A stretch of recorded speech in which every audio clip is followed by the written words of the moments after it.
welcome back. So we have almost finished the book Frindle, and so we have one last chapter. But before we start, I have some things I want you to think about as I read this last chapter. First of all, I want you to think about our main characters. We have Nick and we have Mrs. Granger. Our main character is Nick.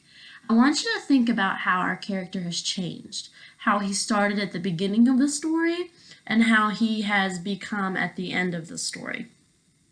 Also, think about Mrs. Granger. Think about how we kind of jumped to conclusions, I did, about her at the beginning of the story. I thought maybe she was going to be kind of strict, maybe even mean and rough and just, not very fun.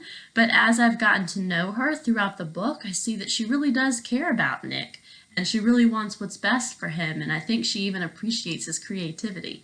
So I think that she's changed a lot too. I want you to think about some of the main ways that our characters change when we read a book, because that's one of the most important parts about reading, is that it's a story about something that happened with a character. And so usually when something happens, people change. Like even now, right now, we're at home and we can't be together, and a lot of things have had to change because of that. Can you think of some things that have changed? I can. And it's made us different people. Not bad, but maybe it's even made us better. Maybe it's made us stronger. Maybe it's helped us take care of one another. Maybe we appreciate things differently. I know there are a lot of things that I was taken advantage of as a teacher. Just the simple cute hugs that you gave me all the time. Man, I would go for one of those right now. So I want you to think as we read this very last chapter, how have our characters changed? How have they grown? How have they gotten better? All right, here we go. Get comfy. Pause it if you need to, because you got to get comfy. It's comfy time. Chapter 15 is called And the Winner Is. 10 years later, yes, 10 years later, Nick Allen was a junior in college, which means it was his third year in college. And during November of his junior year, two important things happened. First, Nick turned 21 years old, and the Frindle Trust set up by his father became legally Nick's. Nick was rich. Nick was very rich. Nick was so rich he couldn't even begin to imagine how rich he really was. Nick wanted to give his parents some of the money, which they said they did not need and would not accept. But Nick reminded them that they had always wanted to travel and they should think of this as a big birthday present or something. So they accepted. And Nick also wanted to give some money to his big brother James, who said he did not need it and would not accept it. But Nick reminded James that his 2-year-old daughter would grow up and go to college someday. And besides, hadn't James once given Nick his whole baseball card collection? So James accepted the gift.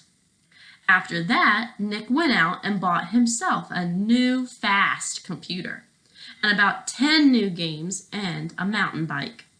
Then he tried to forget about the money, which is a hard thing to do. But he managed pretty well and kept working on his college degree as hard as ever. The second important thing that fall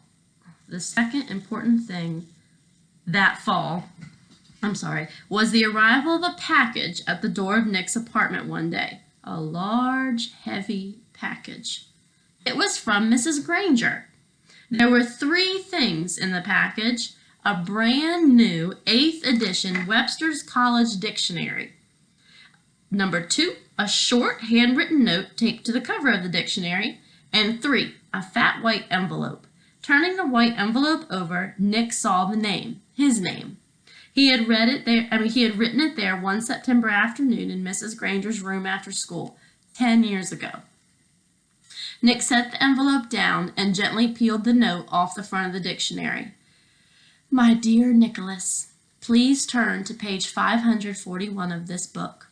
Nick grabbed the dictionary and leaped to page 541, his heart pounding. And there, between Frimmel and Fringe, he read, what do you think? Frindle. And it even looks just like it does in the dictionary.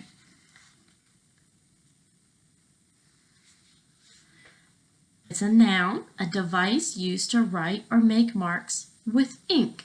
Arbitrary coinage originated by Nicholas Allen, American. 1987 to, and then it says C pen.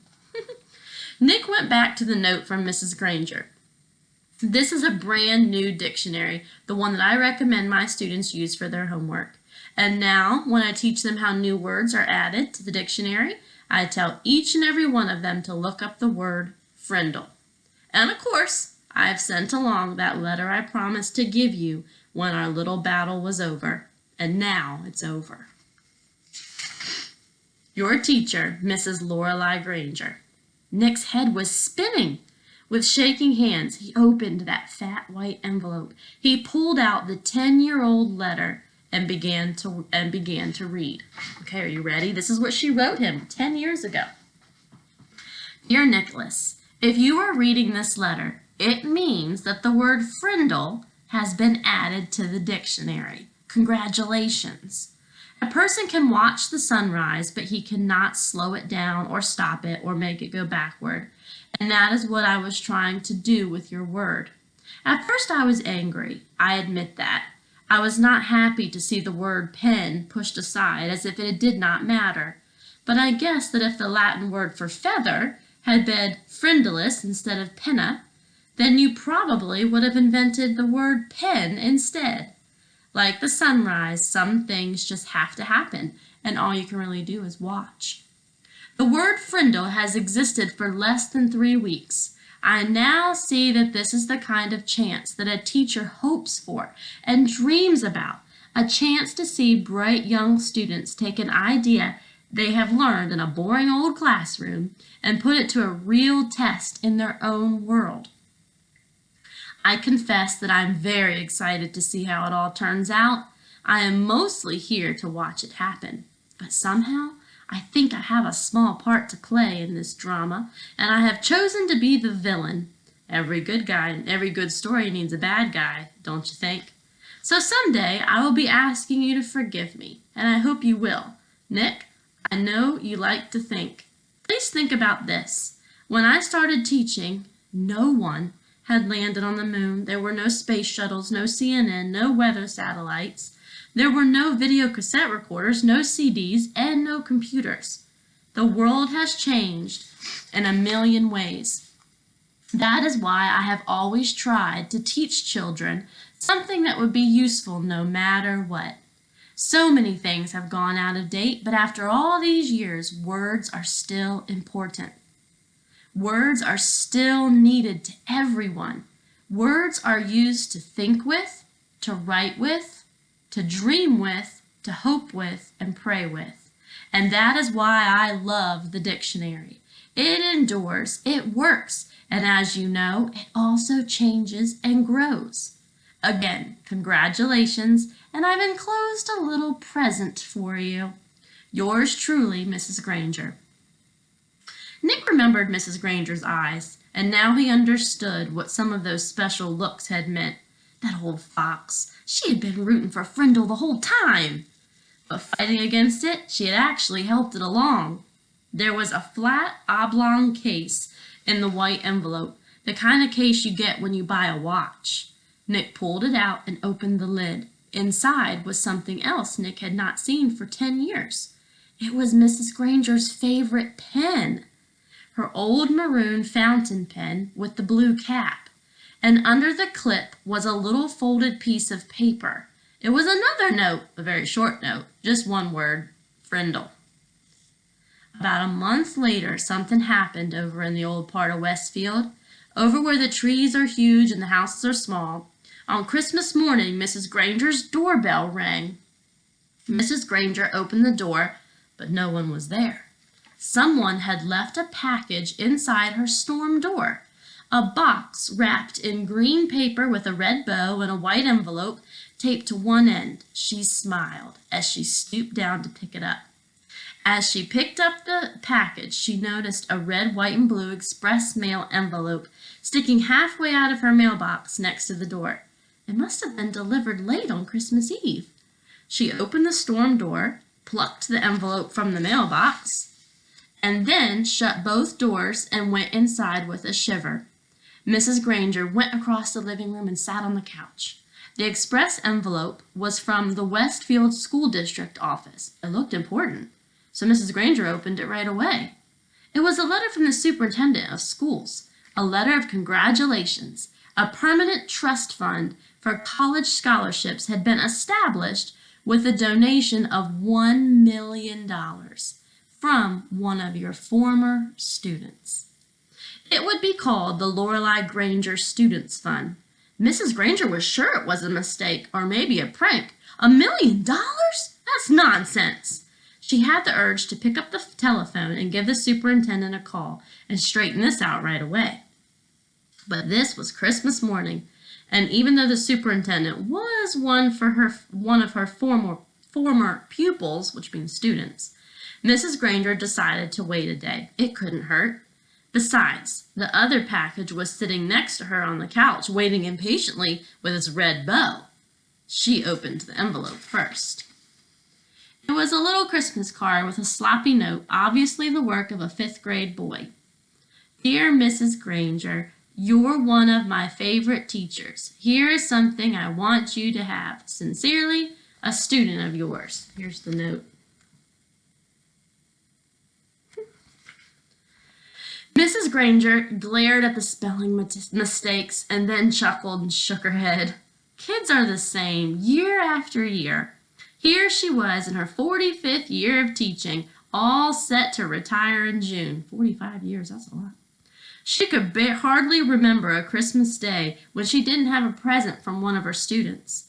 Mrs. Granger pulled off the red ribbon and tore off the paper and lifted the lid of the box. She expected to find something made of yarn and popsicle sticks or maybe curly macaroni and glue. But instead, she found an oblong case covered with blue velvet. She opened the case and inside was a beautiful gold fountain pen. She picked it up and it was cool and heavy in her hand.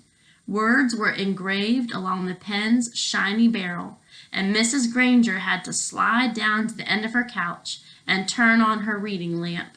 Then she could read the 3 lines of type. This object belongs to Mrs. Lorelei Granger, and she may call it any name she chooses. With love, from Nicholas Allen. And that's the end.